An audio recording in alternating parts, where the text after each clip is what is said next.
అనంత సంసార సముద్రతారా నౌకాజితాభ్యాం గురుభక్తిదాభ్యాం వైరాగ్య సామ్రాజ్యద పూజనాభ్యాం నమో నమః శ్రీ గురుపాదుకాభ్యాం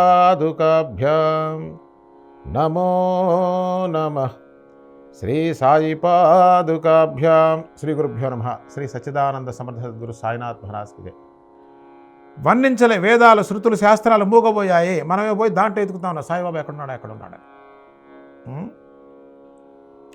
ఇక చూడండి, శాస్త్ర విశారదులు, వేద విధులు, పండితులు, ప్రజ్ఞావంతులు, ఘటపటాది శబ్దాలతో వాద వివాదాలు చేసేవారు వారి జోలికి పోబాకండి అని చెప్తా ఉన్నారు. అంటే ఇది చూస్తే చాలా కాంట్రడిక్టరీ, అంటే ఇది వాళ్ళని అవమానపరిచినట్టుగా మనకు కనిపిస్తుంది, కాంట్రవర్షియల్ స్టేట్మెంట్గా కనిపిస్తుంది. ఏది రంధ్రాన్వేషణ బ్యాచ్కి. సవ్యమైన దృష్టితో చూస్తే తప్పు ఏమీ లేదు. ఎందుకో చెప్తాను, మీకు ఎక్స్ప్లెయిన్ చేస్తాను. శాస్త్ర విషాదాలు, శాస్త్రం చదివిన అనుకోండి ఏమవుతుంది, వేద విధులు, పండితులు, ప్రజ్ఞావంతులు, ఘటపటాది శబ్దాలతో వాద వివాదాలు చేసేవారా. పర్ఫెక్ట్. అంటే ఏంటంటే ఈ శాస్త్రంలో చదువుకునేది బాగా వంట పట్టేసరికి ఏమవుతుందంటే నేను మహాపండితుడు అనేటువంటి అహంకారం, గర్వం తలకెక్కుతుంది. ఇవాడు చెప్పేదండు ఇవాడు గోలు తప్ప. అసలు నువ్వు చదివిన దాంట్లో దానికి సంబంధించిన విషయం ఉండదురా నాయనా అని చెప్తా ఉంటే అది చదివి తలకెక్కించుకొని నేను చెప్పిందే కరెక్ట్ అని వాద వివాదానికి దిగేవాడి తోలి పోకండ్రా నాయన, వాడిని ఎవ్వడు కూడా ఆపలేడు, వాడి గోలు వాడు గోతులు పోతాడు, పోలేడు. అందుకోసమేనండి వేదము చదవటం అంటే ఏంటో తెలుసా అండి. వేదం అంటే విద్ అంటే క్రియ కాదు, తెలుసుకోవటం అనేది యాక్షన్ కాదు, ఇట్ ఈస్ దర్శనం అండి. అందుకోసమే వేదంలో చివరిగా ఉపనిషత్తులు ఉన్నాయి. ఉపనిషత్తు ఒక స్టేట్మెంట్ అండి, అంతే. ఉపనిషత్తులు మొత్తం ఒకే స్టేట్మెంట్. ఏంటో తెలుసండి ఆ స్టేట్మెంట్, అంతా పరమేశ్వరుడే. అబ్బా చాలా సింపుల్గా ఉంది, అవునా? అట్లా ఉంటే వీళ్ళందరూ ఎందుకు కొట్టుకుంటారు అంటే అర్థమే కొట్టుకుంటున్నారా, అర్థం కాక కొట్టుకుంటున్నారా? అది అట్లా చెప్పిన తర్వాత కొన్ని వేల మతాలు వచ్చినాయి, కొన్ని వేల రకాలైన సెక్స్ వచ్చాయి. అర్థమైందా? అర్థం కాల. అది అర్థం కావడం అంత తేలిక కాదండి. మనం సింపుల్గా మాట్లాడేస్తున్నాం, అంతా ఒకటే అని, అంతా ఒకటే అంత తేలిక. ఇంకోటి చెప్పమంటారా, ఆ అంతా ఒకటే అని చెప్పింది అంతా ఈశ్వరుడే అని, అది దాన్ని ప్రతిపాదించడానికి బ్రహ్మసూత్రాలు వచ్చినాయి.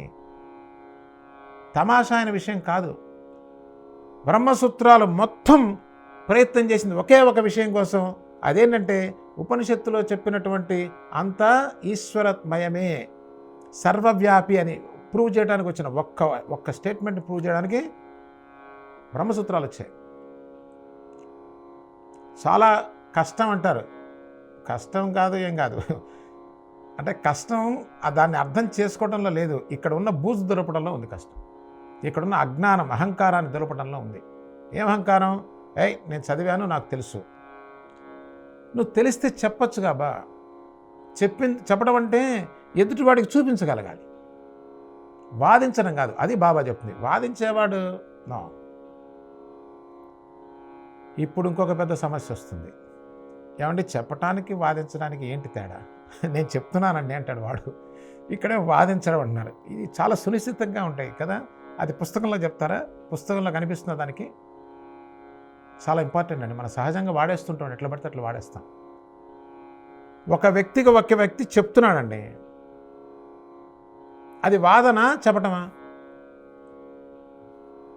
పెద్ద ప్రశ్న ఇది. మళ్ళీ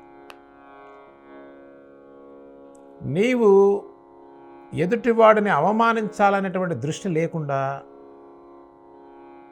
ఉన్న సత్యాన్ని వాడికి చివరికంతా చూపించగలిగినటువంటి శక్తి ఉన్నప్పుడు అది చెప్పడం అవుతుంది. అంటే యాజ్ ఎ టీచర్ మనకు బాగా అర్థం కావడం.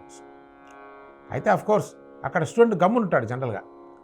కానీ మీరు హయ్యర్ ఎడ్యుకేషన్స్ వాటికి వెళ్ళినప్పుడు అండి అట్లా ఉండరు. They will ask questions.